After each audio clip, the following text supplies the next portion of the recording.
আসসালামু আলাইকুম বন্ধুরা, সবাই কেমন আছেন? আজকে আপনাদের সাথে নতুন একটি খাবারের সাথে পরিচয় করিয়ে দিব। তো কী খাবারটি বানাচ্ছে অবশ্যই অনেকে বুঝে গিয়েছেন। হ্যাঁ, এটাই হচ্ছে সেই ঢাকার স্টাইলের বেলপুরি। তো যারা ঢাকাতে একবার বেলপুরি খেয়েছেন অবশ্যই এখনও মুখে লেগে আছে।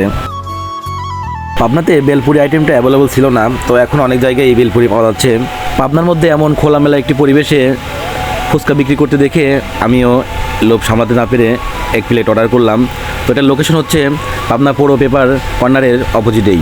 পরিবেশটাও খুবই সুন্দর ছিল, পরিষ্কার পরিচ্ছন্নতা মেনটেন করে উনি ফুচকাগুলো বানাচ্ছিল, দেখে আমার খুবই ভালো লাগছিল। তো দেখুন, খাবারের কোয়ালিটিও অনেক ভালো এবং খাবারের কোয়ান্টিটিটাও অনেক বেশি ছিল। অন্যান্য ফুচকা বা বেলপুরির চেয়ে মশলাটা অনেক বেশি দিচ্ছিল। তো এখানে দুই ধরনের খাবারই পাওয়া যায়, রেগুলার ফুচকাটাও পাবেন এবং বেলপুরিও পাবেন। রেগুলার ফুচকাও 60 টাকা প্লেট ফুল এবং বেলপুরিও 60 টাকা প্লেট। তো আমরা দুইটা হাফ অর্ডার দিয়েছিলাম। তো খেয়ে দেখি কেমন টেস্ট, বলে বোঝানো যাবে না কি পরিমাণ টেস্ট ছিল।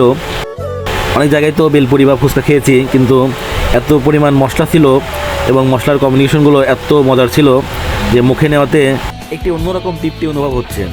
তো যারা এখনও খান নাই, একবার হলেও এখানকার বেলপুরি টেস্ট করে দেখবেন।